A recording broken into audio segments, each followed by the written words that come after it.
Listen to that sound. That is not a soundtrack. That is the actual radio emission of Saturn screaming into the void. Captured by NASA's Cassini spacecraft from nearly 1.4 billion kilometers away, these waves are born inside a magnetosphere so vast it could swallow the Sun. For centuries, we saw it as a jewel, the jewel of the solar system. A golden giant with a halo of light floating peacefully in the dark. From Earth, it looks calm, silent, almost divine. We called it beautiful, but beauty is the ultimate trap. Saturn is not peaceful. It is the second largest planet in the solar system, 9 times wider than Earth. So massive that more than 760 Earths could fit inside it. And yet, it is so light it would float in water if you could find an ocean large enough. It is a violent colossus, a ball of hydrogen and helium with no solid surface to stand on. Its atmosphere dives thousands of kilometers deep into crushing pressure where gas becomes liquid and liquid becomes metallic. Saturn spins once every 10.5 hours, an enormous world rotating faster than Earth. That speed flattens it at the poles and stretches it at the equator, warping it into the shape of a pumpkin. Winds here can exceed 1,800 kilometers per hour, faster than any hurricane on Earth. This is not a calm giant.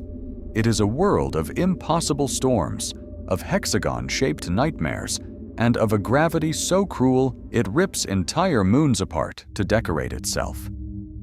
Welcome to the Lord of Chaos. Let's start with the crown, the rings. From Earth, they look like solid bands of pure gold, smooth, perfect, eternal.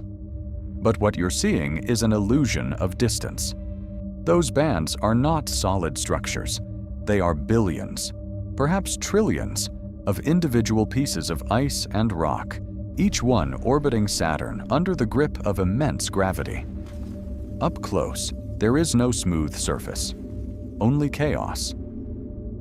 If you were to fly inside them, you would find yourself in a grinder. These rings are a chaotic blizzard of sharp ice and rock, ranging from grains the size of sand to mountains several kilometers across. They orbit at speeds exceeding 100,000 kilometers per hour, each fragment obeying gravity, each fragment moving independently, constantly colliding, shattering, reforming.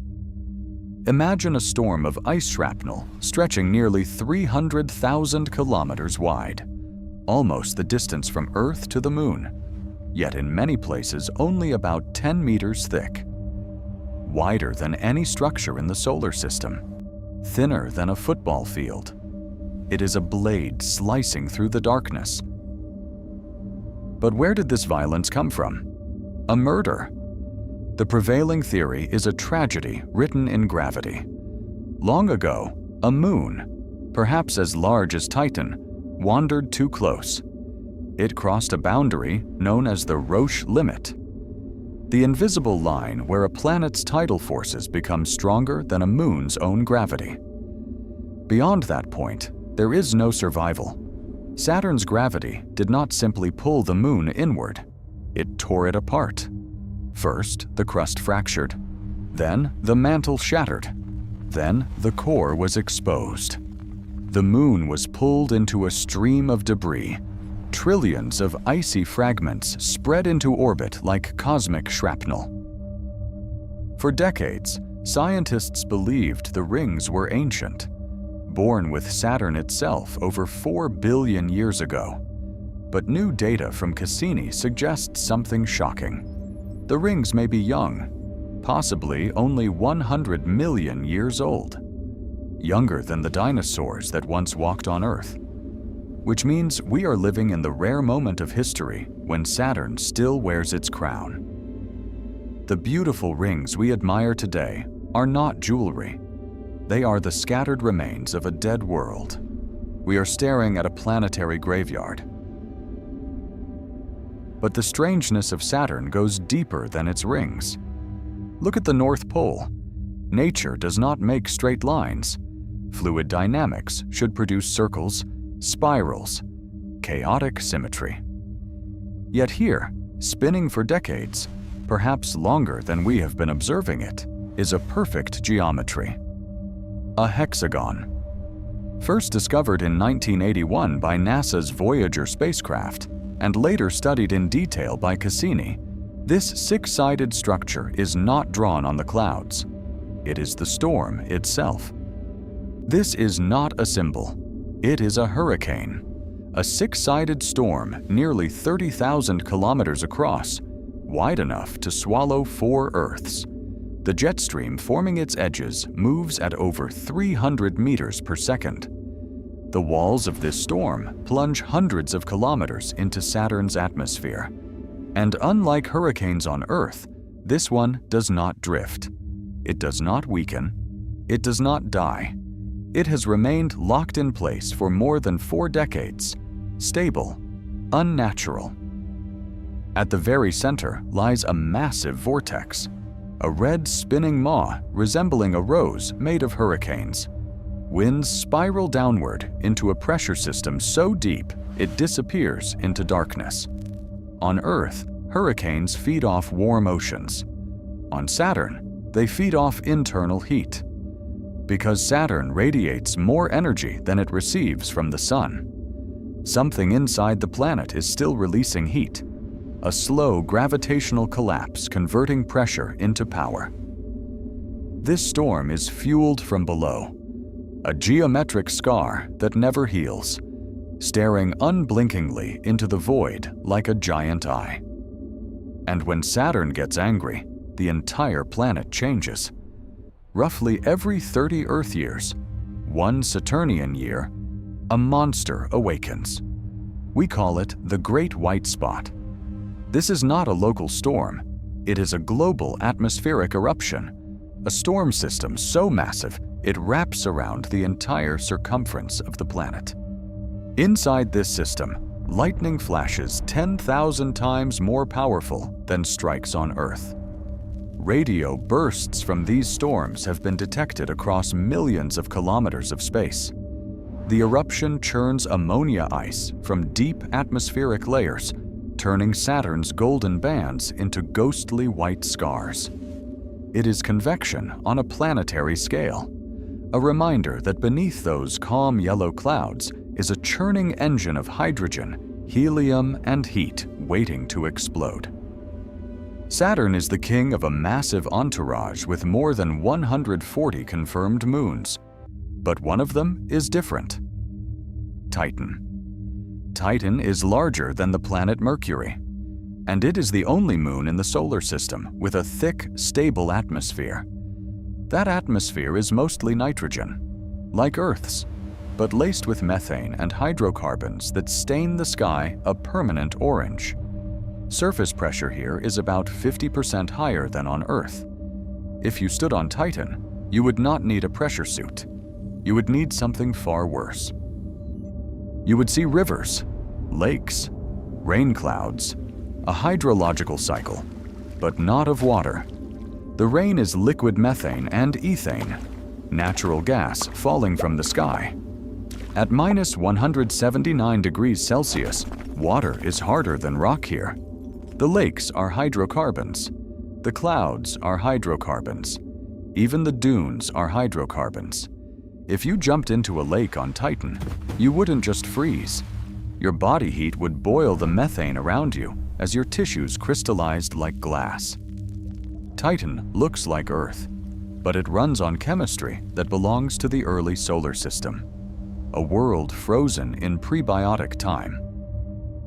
The massive dunes of Titan are not sand.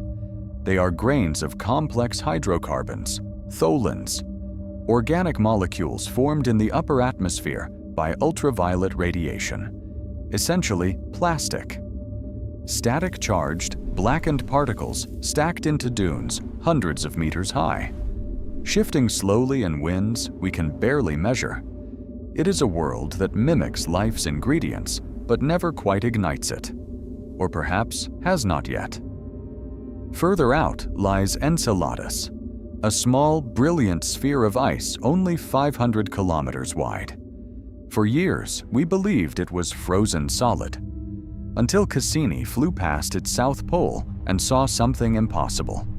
Giant geysers erupting from fractures known as tiger stripes, water vapor, ice particles, organic molecules, blasting hundreds of kilometers into space.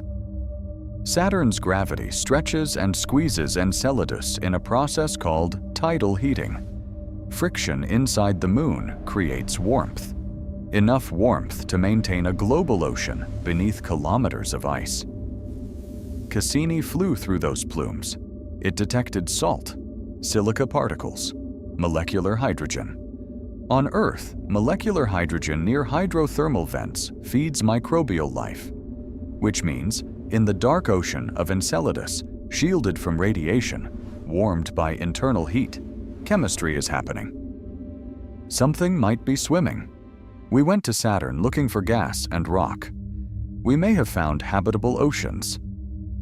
But to learn these secrets, we had to sacrifice our messenger.